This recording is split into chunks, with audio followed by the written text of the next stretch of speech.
So we're back, and we just left off with an exposure adjustment, and you can see there's more light in the photo, more texture because the way the light is hitting, it's creating more shadow and more light in different areas. See the differences here go off and on with that adjustment on that layer. Now let's create another layer using curves, and curves is referring to the values essentially across the picture of lights and darks, of blacks and whites and shadows. And it's a lot like in our notes in our sketchbook about value when we're talking about elements of design. So I'm going to use this shortcut right here, this half moon, to create a curves adjustment. Bam, click that, and we get this graph. This is like in our notes about a histogram. And you have darkest darks down in the bottom. And what this is showing us is that there's this many black pixels or really dark pixels, this many gray or middle tone pixels, and this is how many really white pixels. And then there's a graph here that we can change more or less whites and blacks and everything in between. And when I'm talking about pixels, let me pause for a moment and show you this. If you go on your keyboard and on a Mac, Command plus, or a PC, Control plus, Command plus, and I'm going to zoom in on the picture. And this is what I'm talking about. Photos are made of little blocks. And a couple of days ago, we were talking about high resolution and low resolution. This one's pretty high. And you can see if we dig down in deep, this picture is made out of little squares that have color in it. And if we make a change, I'm going to go to the exposure adjustment for a moment and change that. It changes all the pixels a little bit at a time. Put that back on 6 where I had it, 6. It's almost a half a stop of exposure. Okay, so you can visualize as you edit that the more pixels you have, the more squares like this right here, the more power you have to refine your images. Like having more Legos in the box, you got more possibilities. So there's that.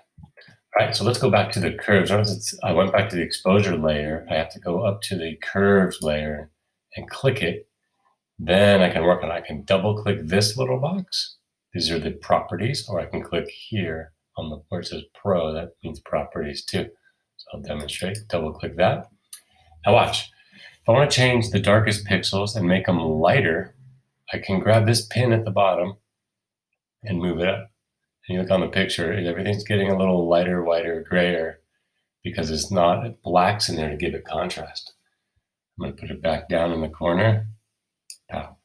Same with whites. You move it down, it makes the whites darker. And go up this way and it makes them lighter still, right? So the highest right top corner is the whitest whites right there. Now what I want to do is play with this line and change the amount of grays in between and see if I can pull out texture. And because texture is created by light and dark together, it's contrast.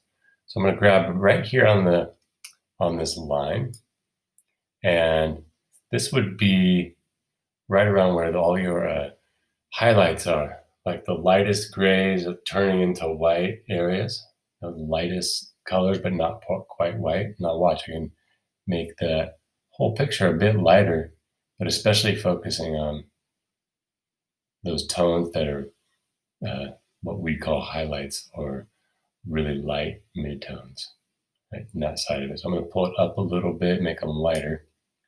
Then come down here and get this is probably the shadow area. So you got blacks, shadows, midtones, highlights, and whites right there. I'm going to take that and pull it down a little bit, make darker areas a little darker. And you can see that the curve is now not straight, but a little bit like a really stretched out S. And in photography, it's called the S curve. Or in any graphing, it's called a nice S curve. And now look at the image. I'm going to hide this properties panel. So from just that little adjustment, you see some differences. It's getting a little richer, a little more textured, a little more pow in the image. And hopefully you like that. Okay, so that's the end of this video on curves adjustment. What I want you guys to do from here is play with different images, play with exposure, play with curves, and if you're adventurous, you can try some other things like black and white, because I'm going to be asking you guys to turn some photos into black and white. Now watch this. It's a little bonus clip right here in the video. When you have a black and white photo, you're still taking a picture of a color world, right? And there's reds and greens and yellows and browns and all the different colors we can see in a color photo are still underneath this, right? So what we did is put black and white adjustment on it. And what you can do, let's look at the sky. The sky was blue, right? If I grab blue and make it lighter, everywhere that there's blue pixels, they turn light blue instead of dark blue. And you can go down, turn all the blues dark blue. But we're translating it as a black and white photo. All right, I'm going to double click that back. Cyan is another flavor of blue, more like sky blue. And let's see if it changes the sky more. Lighter sky, darker sky. Okay, now it's getting a little gritty and grainy. I don't know if I like that, but you can see the result, right? Put it back to 0 by double clicking on it. Okay, and now I can go to yellow. Look at the cliffs for this one.